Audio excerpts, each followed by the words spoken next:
Colossenses capítulo 4, verso 12.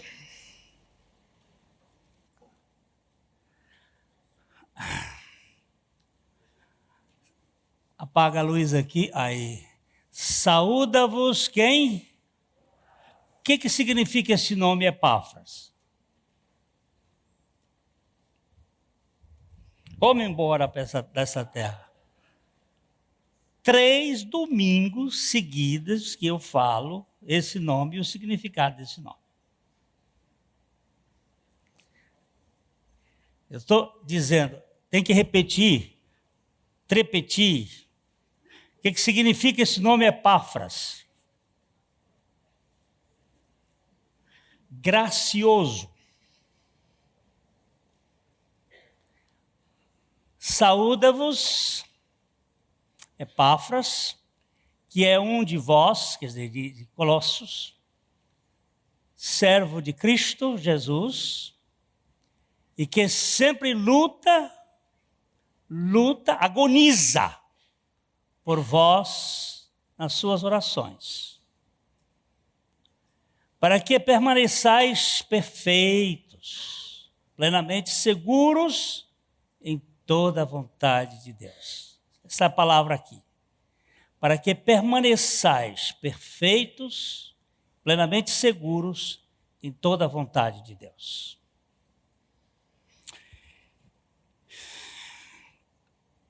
Deus é forte. Ele é grande. E quando Ele quer, não tem quem não queira. Dou uma bala para quem me disser de quem é essa frase.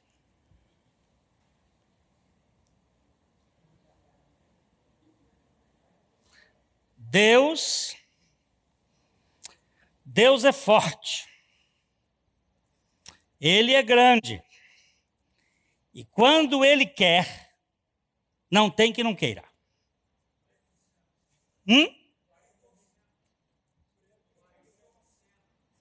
Quem falou? Ayrton Senna.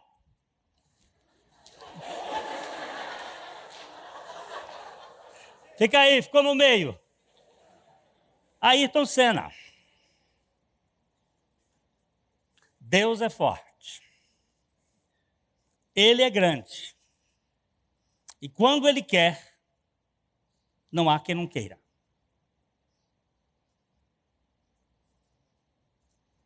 Isso foi logo depois da sua experiência com Deus.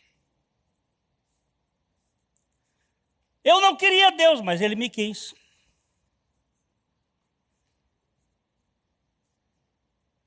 A vontade de Deus é o centro.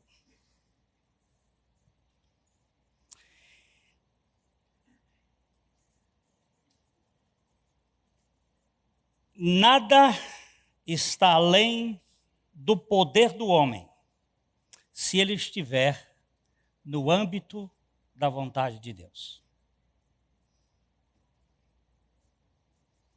Nada está além do poder do homem, se ele estiver dentro, no âmbito da vontade de Deus. Isso é coisa fantástica. O que existe entre o ser humano que ele não consegue descansar dentro da vontade de Deus? Efésios capítulo 1. Vamos lá, Dodô. Efésios 1. Este texto é um texto interessante que ele está falando da Trindade, do Pai, do Filho e do Espírito Santo.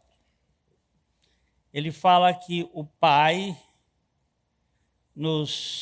ele é o Deus bendito, Pai de nosso Senhor Jesus Cristo. Ele nos abençoou com toda sorte de bênçãos espirituais nas regiões celestiais em Cristo Jesus. Paulo apóstolo de Não, Cristo. não começa com Paulo, não. Vamos começar no verso 11, Dodô. 11. Eu estou fazendo um resumozinho ali, mostrando que o Pai, o Filho e o Espírito Santo estão envoltos, e chega neste versículo, o versículo 11, leia aí. Nele, digo, no qual fomos também feitos herança, predestinados segundo o propósito daquele que faz todas as coisas conforme o conselho da sua vontade. Depois dele falar do Pai, não, pode voltar. Depois dele falar do Pai, do Filho, do Espírito e tal, ele fala de segundo o conselho, não das suas vontades, mas da sua vontade. É muito interessante isto, muito interessante. Nós temos um mundo que, em relação a Deus, existe o ateísmo,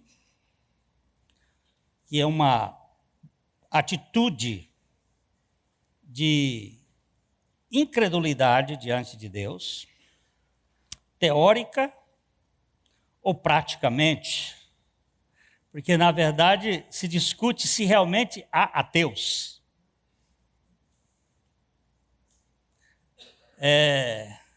Você sabe daquela história que perguntaram, você é ateu? Ele disse, graças a Deus. E há muitas histórias interessantes sobre realmente o ateísmo, se existe ateísmo de fato, mas alguns dizem que são ateus.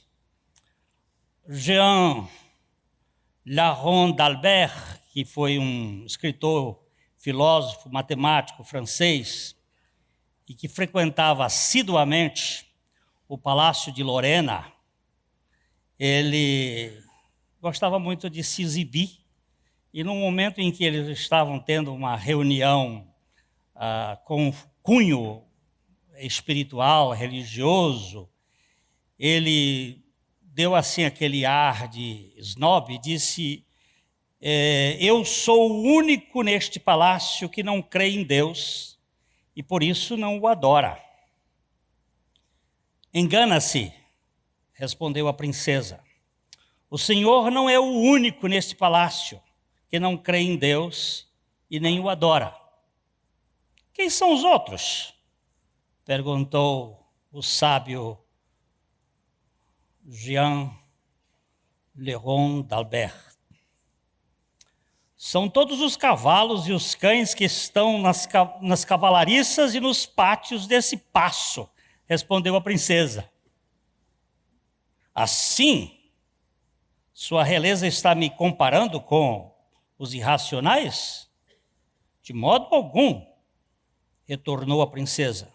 Embora os irracionais não tenham conhecimento nem adorem a Deus, eles também não têm a imprudência de se vangloriar disso.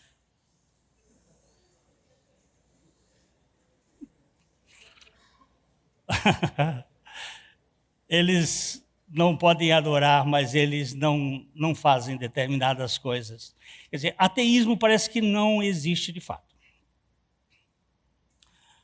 Um dos contos apresentados por Gonçalves Dias, quando houve um afundamento, um sossobrar de um navio na entrada da Baía de São Luís, aos 1800 e tanto, um ateu que vinha blasonando de seu ateísmo, quando viu-se caído na água sem saber nadar, disse, valei-me, meu Deus! Então, é possível que não haja ateus. Existe o deísmo. O que é deísmo?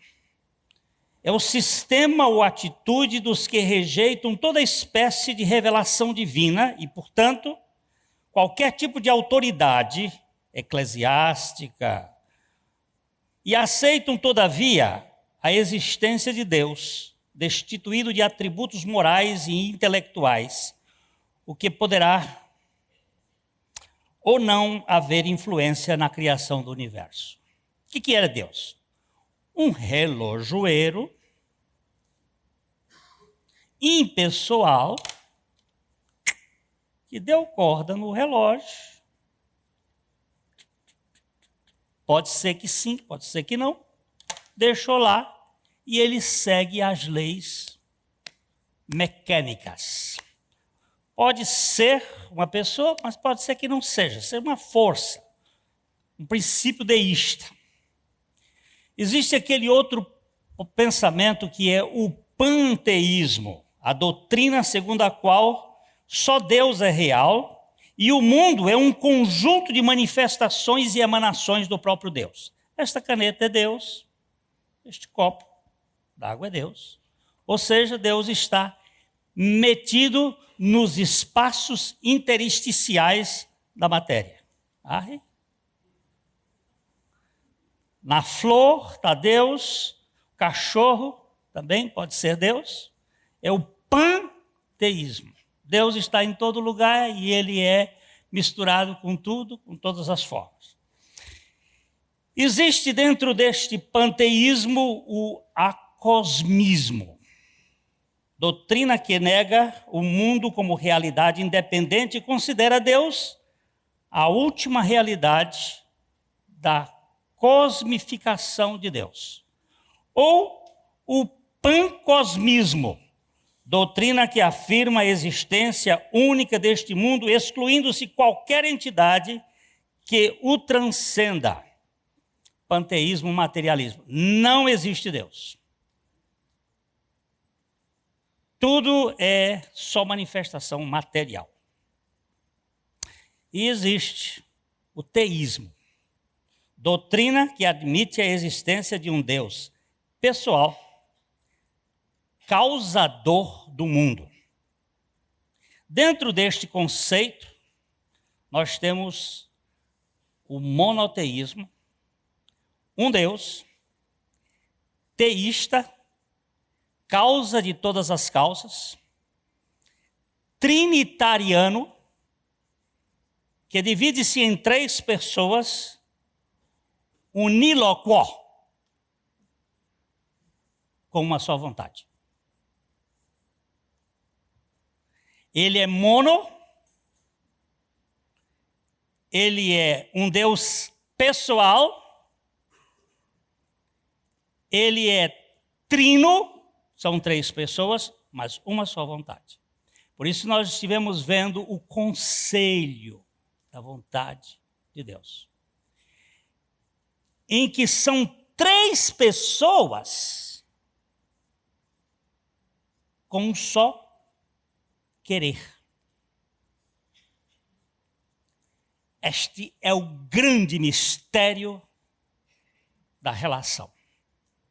O que é um conflito?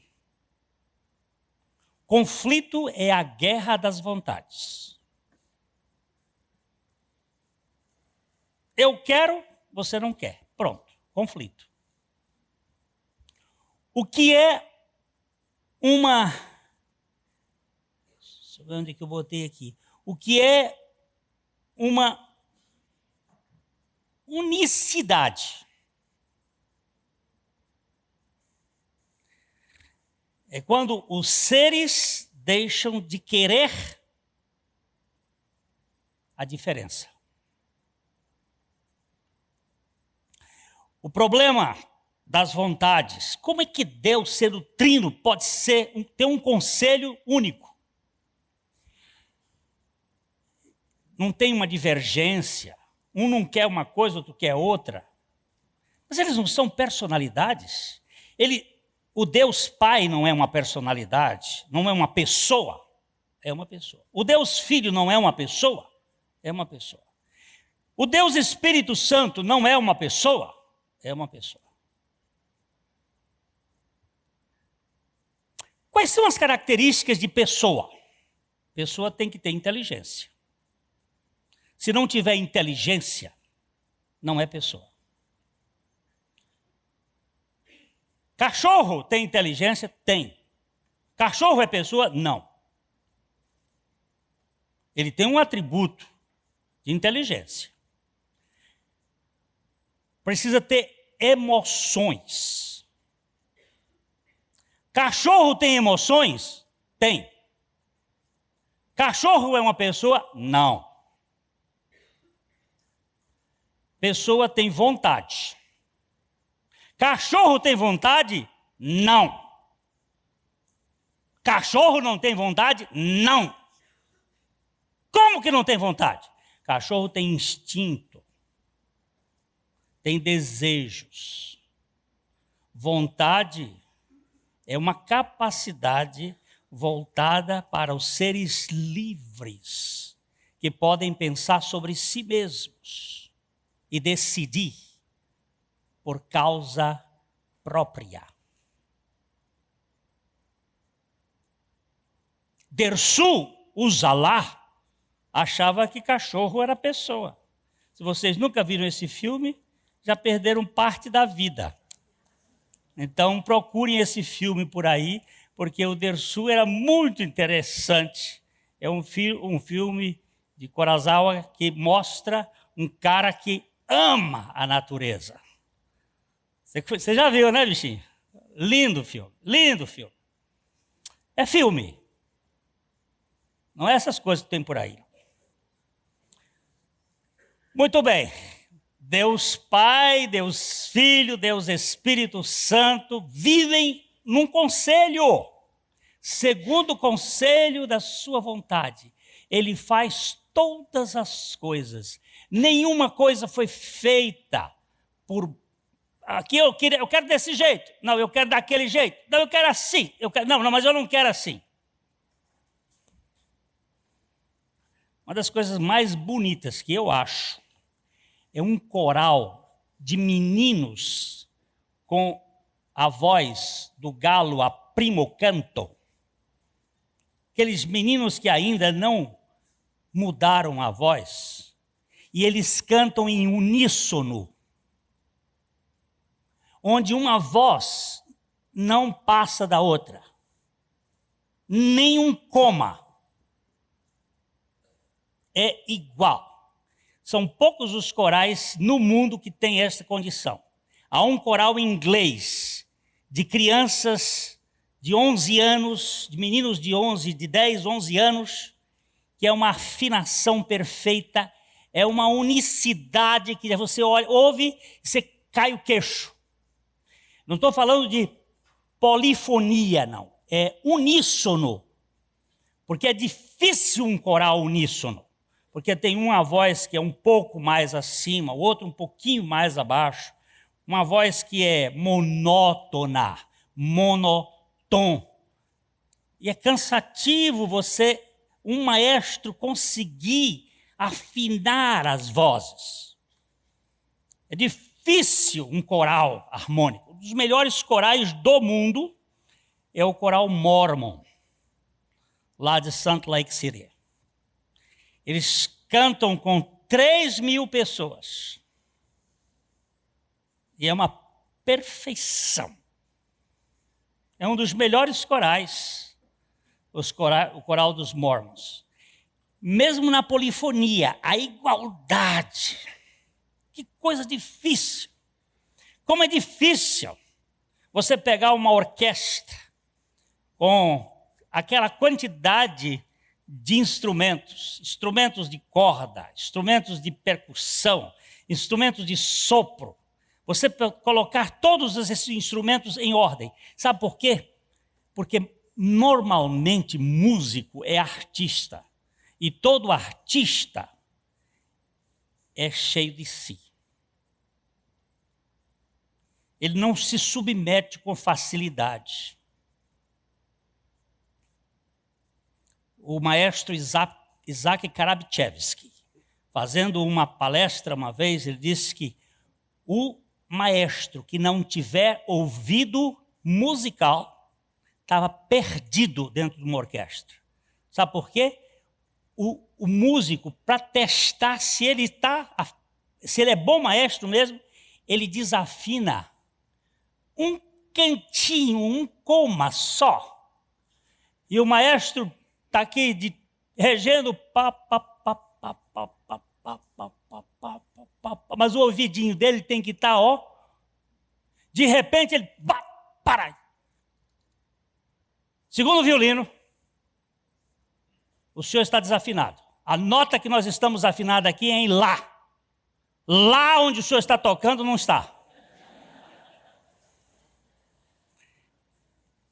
Agora, o trono da graça de Deus funciona com uma só vontade. E é isto que desequilibra tudo. Mas Jesus não tem vontade? Tem. Deus não tem vontade? Tem. O Espírito Santo não tem vontade? Tem. Eles não são 3 pessoas? São. Mas eles só têm uma vontade. Por quê? Porque são pessoas que vivem sob o signo da cruz. Renunciar um para o outro. Para que haja a unidade do Espírito. Vamos entrar um pouquinho aqui, irmãos, porque todo o conflito que nós temos, uma igreja seria um processo, se a igreja fosse de gente regenerada, poderia se fazer democracia. Mas como a igreja não é de gente regenerada, não dá para fazer democracia, porque aí está a demoniocracia. É o conflito. Eu quero de um jeito, eu quero do outro, eu quero de um jeito, eu quero do outro, eu quero do jeito, eu quero do outro. A voz de Deus nunca foi a voz do povo, ou a voz do povo nunca foi a voz de Deus. Porque o povo vai para um lado, Deus vai para o outro. Eles não se dão. Agora, veja bem. Como é que Jesus veio aqui para a terra? Vamos para João capítulo 6, 38.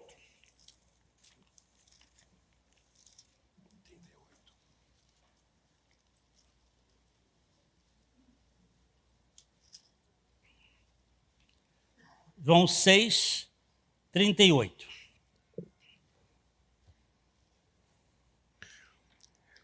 Porque eu desci do céu não para fazer a minha própria vontade, e sim a vontade daquele que me enviou. Ele fala da sua própria vontade e ele fala da vontade daquele que o enviou. Então, qual é a vontade dele que ele não quer fazer e sim a vontade daquele que ele enviou?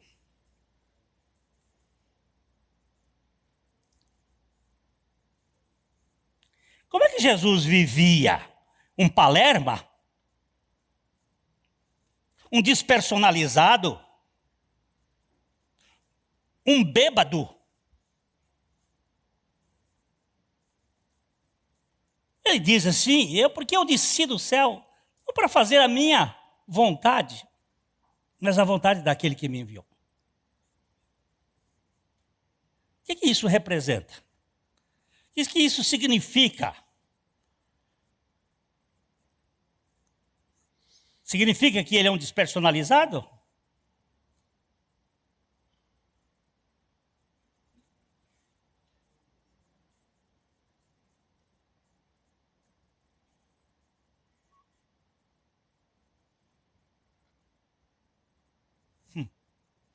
Vamos dar uma outra olhada em João 5:30.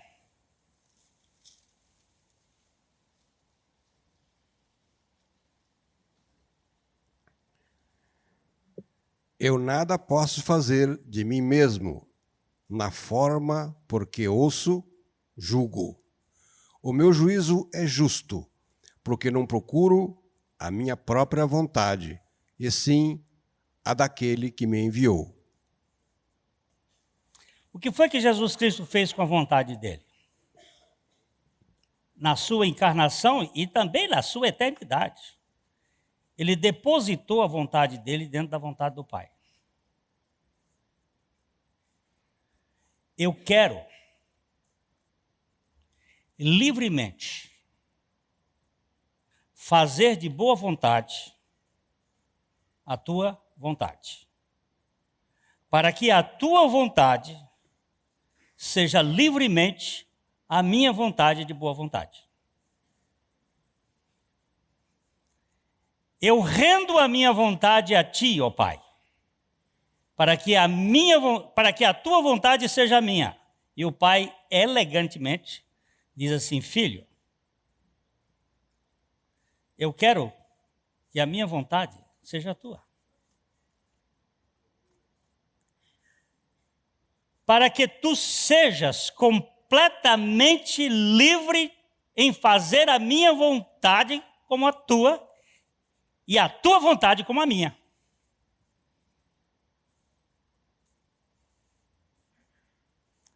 O Espírito Santo assiste tudo aquilo e diz assim: olha, eu não saio desta. Se há uma coisa que eu quero fazer neste mundo, é que com que a vontade de vocês seja a minha plena vontade e que eu possa fazer com toda a liberdade a tua vontade ou a vontade que vocês têm como a minha vontade. Há um lugar lindo no céu. Sem despersonalização, mas com complementariedade. Alberto Mancini, depois um dia vocês procurem descobrir quem foi este cara, que no século passado desenvolveu todo o sistema da competição para provocar as divisões dos sistemas eclesiásticos das igrejas e do sistema produzido para o entretenimento. Até 1860, vocês não conhecem nenhum time de futebol, nem de vôlei, nem de basquete, nem de nenhum desses sistemas de jogos que hoje há no mundo moderno. Isto foi inventado para manter as pessoas em estado de competição e provocação. O gol que o Gordo fez a semana passada correu de boca em boca durante toda essa semana. Onde eu estive, ouvia falar do gol do Gordo. E é isto que se chama manter as pessoas iludidas. Porque quem governa o mundo senta numa mesa redonda, redonda não é propriamente redonda, ela é oval, e fuma cachimbo e charuto com seriedade, enquanto os tontos e os tolos vivem a correr atrás de partidos políticos que eles inventaram, de times de futebol, de vôlei e de basquete, para manter as pessoas divididas e confusas e levar esta confusão para dentro das igrejas. E aí está todo mundo assim. Qual é seu time? Aí um diz, eu sou Corinthians. Aí até a gente bota na Bíblia as coisas. Sede santos, porque eu sou santo. O outro diz assim, não, mas é do Corinthians, porque Coríntios 2, São Paulo 0. Quanto é que foi o jogo de hoje? 2-0 para o Corinthians? Viu? E eu não sabia. Eu estava torcendo pelo São Paulo para ver se o Fluminense ia para a cabeça. E o Fluminense jogou? Está jogando agora? Ixi. Aí, o que vai fazer? Isso vai fazer simplesmente separações, divisões, gozações. Nunca se tinha ouvido falar de bullying.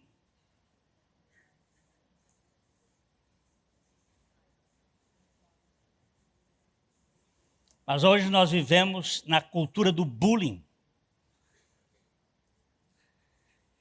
E o que é este lugar de uma vontade só, um querer só? É um lugar da operação de Deus na cruz. Vamos ler também João 5:19.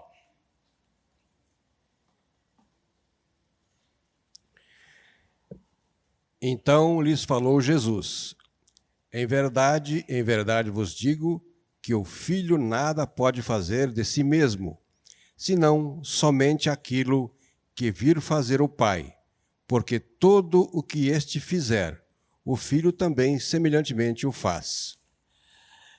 Eu gosto muito do Brennan, porque o Brennan tem umas figuras, ele dá umas coisas assim. Ele chega e faz uma pergunta assim. O Brennan, quando ele disse que tinha ido para um lugar para ouvir coisas novas de Deus, que ele estava cansado das coisas velhas, que Deus sempre dizia as mesmas coisas. Ele diz, eu estou aqui na Pensilvânia com um propósito de ouvir as coisas novas do Senhor. Aí o Senhor disse para ele assim, Jesus falou para ele assim, eu quero falar sobre o amor do meu Pai para você. Aí ele diz assim, olha, essa é velha, essa eu já sei. Então o Senhor disse, você sabe? Então senta aí que eu vou lhe fazer uma série de perguntas. Aí começa a fazer umas perguntas para ele, e uma das perguntas que ele faz, ele diz assim, aí é o pai perguntando para Brennan, você sabe quem foi que teve a iniciativa de lavar os pés dos discípulos? Foi o Senhor? Aí o pai responde, não fui eu, porque ele nunca faria nada que não tivesse visto eu fazer.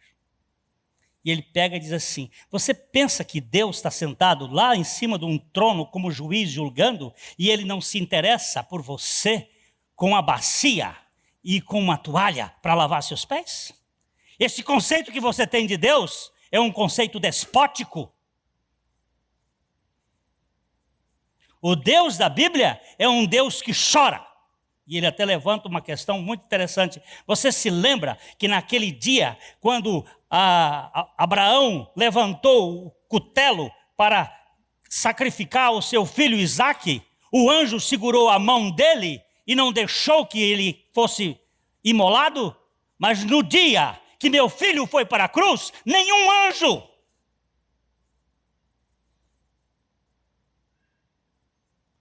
E você nunca chorou comigo por uma sexta-feira da paixão. Você é capaz de chorar com as pessoas, com seus amigos que perdem os seus menininhos, seus filhinhos, mas você nunca chorou, você nunca teve sensibilidade, porque você acha que eu não sou um Deus que sofre. É um Deus distante, um Deus longe. Conceito de pais terreno, de pais doentes, nós colocamos no conceito de Deus. Mas esse Deus do céu, o Deus de Jesus, é um Deus de sensibilidade e de amor. O Filho não veio para cá por vontade própria, foi um conselho de uma vontade, onde eles estão interessados com um bicho nocivo, tão perverso, tão indigno como é o ser humano, que é capaz de fazer coisas que você não pode nem imaginar. Não, você imagina porque você faz. E se você não faz é porque está freado. Ou por educação ou por religião.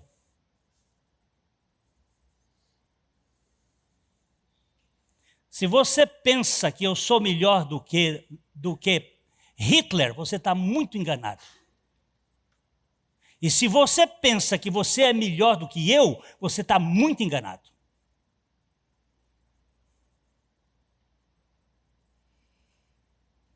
Eu usei o Hitler como apenas uma figura. Mas a minha Bíblia diz que o homem se tornou pior do que os malignos. Você quer saber o que é isso? Pior do que os demônios. Você quer saber se é verdade ou não? A Bíblia diz assim, resistir ao diabo, o que ele vai fazer? Fugirá de vós. Mas a Bíblia diz, não resistais o homem perverso. Quem é o homem perverso? Quem é o homem perverso? Tenha coragem de dizer.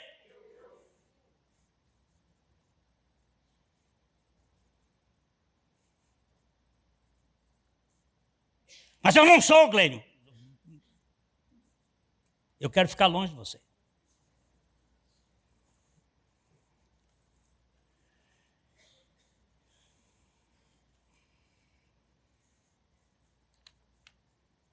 Meu Deus, por que Epáfras estava lá chorando, lutando, agonizando, para que eles tivessem o pleno conhecimento do que é a vontade de Deus? O que é a vontade de Deus? Vamos ler mais João 4:34.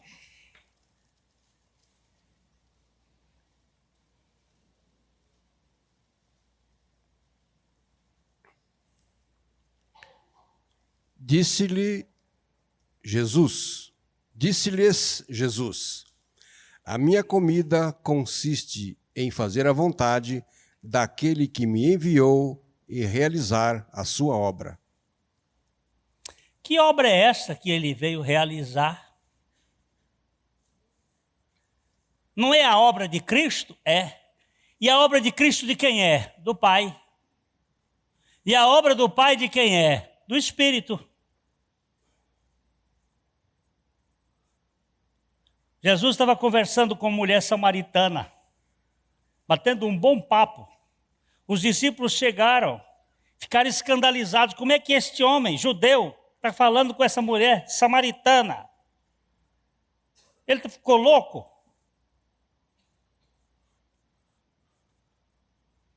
Disse, vem para cá, nós vamos dar uma comida para o senhor. Ele disse, não, eu tenho uma comida.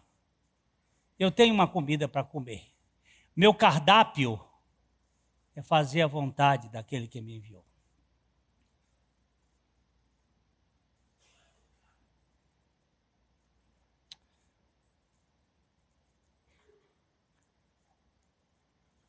Qual é a sua vontade? A minha vontade é que Deus faça a minha vontade. Minha vontade é que Deus seja subserviente à minha vontade. Aquela irmã chegou, o filho muito doente, o filhinho doente, ela disse, Senhor, o Senhor cura meu filho, porque se o Senhor não curar meu filho, nunca mais eu lerei a tua palavra. Senhor, cura meu filho, porque se o Senhor não curar meu filho, nunca mais te adorarei. Mas Deus é muito misericordioso, bondoso, e Ele curou a criança.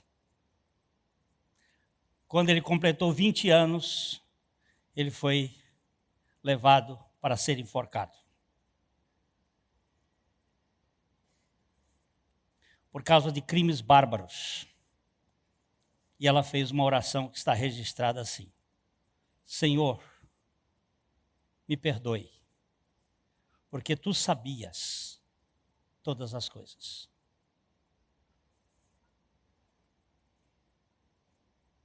Tu sabias todas as coisas.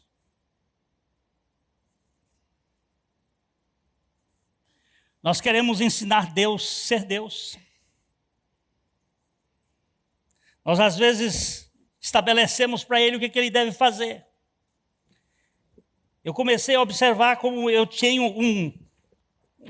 uma lista na oração.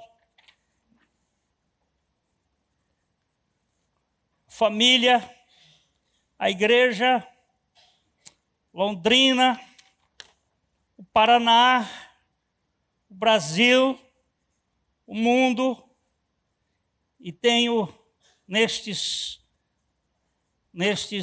itens, subitens. Família, filhos, salvação, trabalho, parceiros para a vida, e vou preenchendo ali os meus pedidos. A igreja, Senhor, esta igreja que é tua, e eu estou tão angustiado com ela, e vou então enchendo os quadradinhos da igreja. Depois Londrina, e vai por ali. Ele disse, filho, eu te chamei para comunhão, você só está na petição. Petição faz parte, mas comece com a comunhão e na intimidade. Vem para cá, vamos ficar aqui no colo. Descanse um pouco. a minha intimidade. Eu estou mais interessado em abençoar você do que você ser abençoado. E para de ficar dando regrinhas, que isso só vai demorar mais o descanso. Eu tenho um cardápio. Qual é o seu cardápio, Jesus? Fazer a vontade daquele que me enviou. Então, para fazer a vontade, eu preciso descobrir, procurar e compreender, diz Paulo, qual é a vontade do Senhor. Porque os nossos dias são dias... Que dias são estes? Vamos dar uma olhada nesse texto, Efésios capítulo 5. Vamos começar ali no versículo 16.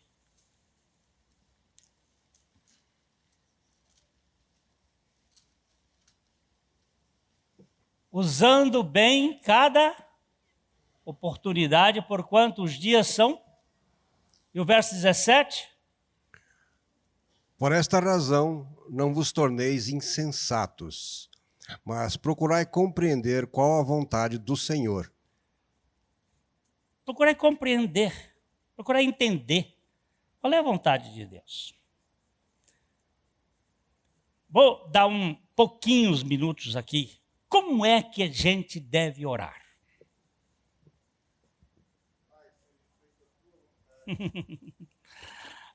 Como é que é a oração? Os discípulos queriam aprender a orar. Jesus disse, ó, quando vocês orarem, faça uma coisa, tranca um quarto,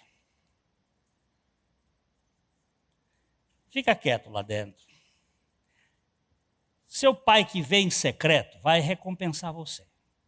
E quando você chegar lá dentro do quarto trancado, você fica lá quieto, começa assim, Pai, Pai. Foi a única vez que Jesus, ao chamar Pai, disse nosso. Todas as outras vezes ele dizia meu Pai. Mas nessa hora, ele pôs nosso. Pai nosso. Tu tens uma dimensão celestial. Eu vou usar a palavra dimensão, sabe por quê? Que nós somos tridimensionais. E a dimensão celestial não é tridimensional. Para nossa compreensão, todas as coisas têm altura, comprimento e largura. Se não tiver isto, essas três dimensões, nós não podemos compreender. Nada existe no nosso intelecto que não tenha passado primeiro pelos nossos sentidos. E através dos nossos sentidos só podem passar as coisas tridimensionais. Mas quando ele disse, Pai nosso que estás nos céus, esta é uma dimensão além das nossas dimensões compreensíveis. Deus não habita lugar, ele não tem estatura, dimensão. Aí ele usa Pai. Pai nosso que estás nos céus. E em seguida, isso aqui, eu já falei para vocês de John Hyde. John Hyde foi um homem que foi ser missionário. Saiu dos Estados Unidos para ser missionário na Índia. Quando ele estava no navio, ele estava viajando, antes de entrar no navio, um senhor velhinho de terno entregou para ele uma carta e disse assim, quando você estiver lá no seu camarote, leia esta carta. Pegou, botou a carta no bolso, despediu, foi lá para frente, deu tchau para todo mundo, o navio foi embora. Ele, depois de um certo tempo, ficou olhando os peixes, os golfinhos que estavam nadando do lado. Aí ele entrou lá no camarote dele, apanhou a carta e dizia assim: amado irmão John, sei que vocês foi preparado para a obra do ministério do Senhor nos seminários. Mas você tem certeza de que já teve o preparo do Senhor para esta obra?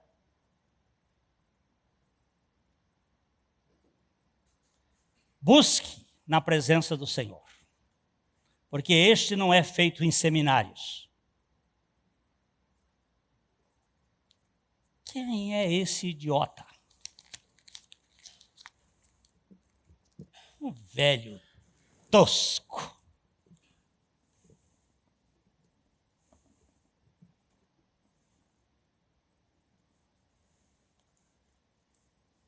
Ficou pensando. Daqui a pouco veio um dedo. Você já foi preparado pelo Senhor para a obra do ministério que Ele tem preparado? Já não era o dedo do velhinho, não. Ele vai lá, pega a cartinha amassada, desamassa. Isso ele está contando no livro dele. Lê, relê e diz: Senhor, me perdoa, mas eu não conheço nada disso. Este homem foi para a Índia e lá ele buscou o Senhor e foi conhecer o conselho da sua vontade. Volta aos Estados Unidos anos depois e um amigo dele, que era pastor, evangelista, e que tinha se tornado apenas como ele disse, uma lata vazia, que só fazia barulho, chega para o John e diz: John, você iria lá em casa orar comigo? Ele disse: bom. Ele disse: eu estou vazio demais. E ele foi. Chegaram lá, os dois se ajoelharam, pé da cama, um do lado do lado, e ficou 1 minuto, 2 minutos, 10 minutos, 15 minutos, 20 minutos, 30 minutos, 45 minutos, sem dizer nada, nada. Você pensa o que é ficar 45 minutos de joelho, esperando que o irmão ore e o irmão não ora.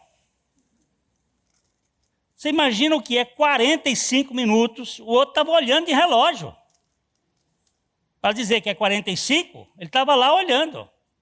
E o John caladinho, só de cabeça baixa. De repente, o John abre a boca e diz assim: oh, Daddy, my father. Só isso? Só? Oh, papai, meu pai. Não precisou dizer mais nada. Disse: o quarto se encheu de uma presença. E aquela presença encheu meu coração. Deus não é teológico. Deixa eu dizer uma coisa aqui. Deus não é acadêmico. Deus não é percebido pelos raciocínios intelectuais. Deus é relacional. Pai. A vontade de Deus é conhecida na intimidade. Pai. Pai, Pai nosso. Meu e seu. Mas se ele te chamou, você é filho.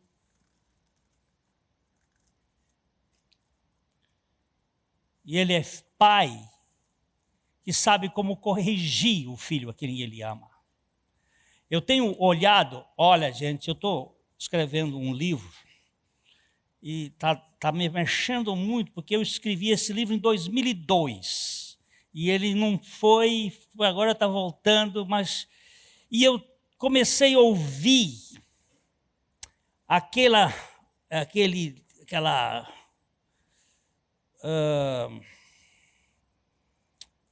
ouvir com fé aqueles CDs, estão no meu carro. Para onde eu vou, eu estou ouvindo. Não ouvi com fé, a Bíblia na sociedade bíblica, a Bíblia é dramatizada. É interessante, mas a voz de Jesus, muitas vezes, é uma voz de raiva. É como se ele estivesse falando com raiva. Não é veemência, não. É raiva. E eu me lembrei da Juliana, minha personal trainer, que um dia virou para mim e disse assim: coroa. Você vê como é que ela tem a ousadia de me chamar. Coroa, eu estava ouvindo as suas pregações antigas, de 1980 e tantos, e você pregava com muita raiva. Eu disse: como assim? A entonação da sua voz trazia raiva. Aquilo me chamou a atenção. E eu comecei a ver. Aí minha esposa pegou o meu carro e saiu com ele, e estava ligado lá, e ela começou a ouvir a leitura bíblica feita lá, e ela disse assim: eu não gostei da voz de Jesus nos textos, porque a voz de Jesus tem raiva.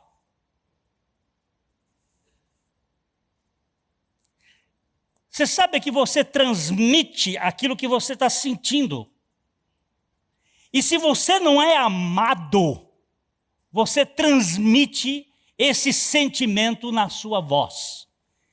E quando nós estamos interpretando agora a voz do que clama no deserto, preparai o caminho do Senhor, a voz de João Batista não era a voz de João Batista, era a voz do que clama no deserto. A voz do que clama no deserto é a voz de Deus. Não era de um João, era a voz de Deus que clamava num deserto onde havia 400 anos que tinha acabado os profetas. E ele agora expressava a voz de Deus. Mas como é que ele expressava a voz de Deus? Com raiva. Que Deus é esse que odeia aquilo que ele criou? Ainda que ele odeie o pecado. Como eu vi com sofrimento a dor daquela família que há poucos dias perdeu uma filha aqui, e eles foram buscar recursos em São Paulo, e veio uma UTI móvel de São Paulo para cuidar e tentar salvar aquela filha. E os médicos fizeram de tudo o que era possível para acabar com a doença. E eu penso assim, que Deus faz tudo o que é possível para acabar com o pecado, porque Ele não quer perder o pecador. Porque Ele não tem prazer na morte do injusto. Ele não tem prazer na morte do pecador. Ele ama esse pecador. Ele ama quem? Quem é que Ele ama, meu irmão? Mas eu não amo aquelas pessoas que Deus ama.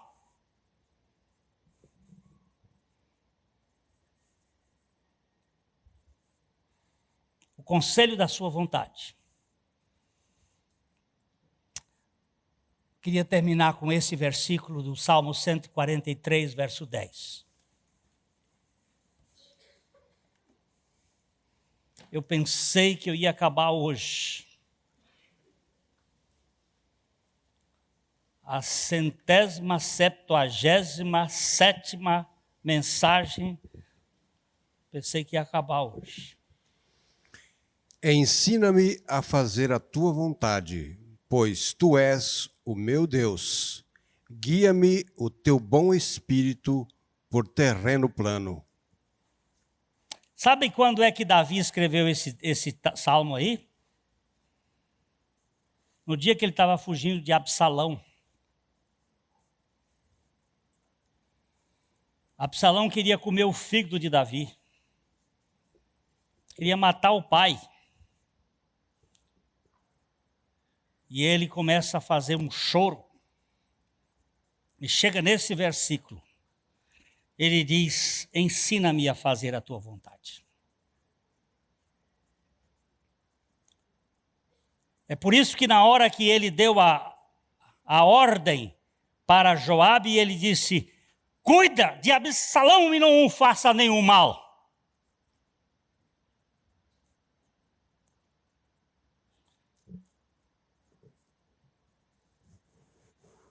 E agora ele diz: guia-me o teu bom espírito por terreno plano. Eu quero fazer a tua vontade, Senhor. Descobri que a tua vontade é boa, é agradável, é perfeita. Qualquer que fizer a tua vontade, qualquer, porque ele diz que nem todo que me diz Senhor, Senhor entrará no reino do céu, mas aquele que faz a vontade do meu Pai que está nos céus. E ele diz que qualquer que fizer a vontade do meu Pai celestial, este é meu irmão, é minha irmã e mãe. Quando eles gritaram assim: a tua mãe e teus irmãos estão lá fora e procuram por ti. Ele disse: meu pai, minha mãe e meus irmãos são aqueles que fazem a vontade de meu Pai que está nos céus. Qual é a vontade de Deus para nós? Eu sei várias coisas que a vontade não dá tempo para a gente fazer, mas uma delas, vou dar só uma: em tudo dai graças, porque esta é a vontade de Deus em Cristo Jesus para convosco. Presta atenção nesta só hoje. Em tudo dai graças. Em tudo quer dizer que se morrer uma pessoa é para eu dar graça? É tudo. E se você for, se seu marido lhe der um chute e lhe mandar embora, vai fazer o quê? É tudo isso? E se sua mulher o trair, como é que faz agora? É tudo ou não é tudo? Não, peraí, isso é compatível com a nossa condição humana ou não? Não. Mas é compatível com a vida de Cristo que está em você ou não? Em tudo dai graças, porque esta é a vontade de Deus em Cristo Jesus para convosco. Essa só essa, para a gente entender. Porque depois do Pai Nosso, ele disse: seja feita, santificado seja o teu nome, seja feita a tua vontade. Seja feita a tua vontade. E eu sei que a tua vontade, ela vai ser muito boa para mim. Pai, às vezes eu fico brabo, eu quero que a minha vontade prevaleça. Mas por favor, deixa eu render aqui logo a minha vontade, para que ela nunca seja contrária à tua vontade. Só mais uma historinha e pronto. Meu velho professor, que o irmão Joaquim Scarpim me trouxe a notícia de que ele tinha morrido, James Musgrave. Foi um dos homens mais sinceros que já passaram na minha vida e me influenciou demais. Foi o pregador que pregou na mensagem da minha consagração há 41 anos atrás. James Musgrave tinha uma menina linda, 11 anos de idade. Ela teve câncer, foi minha aluna na escola dominical na igreja de Itacuruçá, no Rio de Janeiro. Levou para os Estados Unidos, tratou. Em 3 meses, o câncer fulminante matou aquela menina. Está numa igreja bonita, lá no Rio de Janeiro, num culto de ações de graças. 26 agora desse mês é dia de ações de graças. última quinta-feira do mês de novembro, dia de ações de graças nos Estados Unidos e em outros países. Aqui no Brasil já estão também fazendo dias de ações de graças. Não temos a mesma história que eles lá, mas temos a mesma história de agradecer a Deus por tudo. Com peru ou sem peru. E a igreja toda cheia, muita gente passou Musgrave e ia pregar lá. E então uma senhora, pastor, disse, agora vamos ter os motivos de gratidão.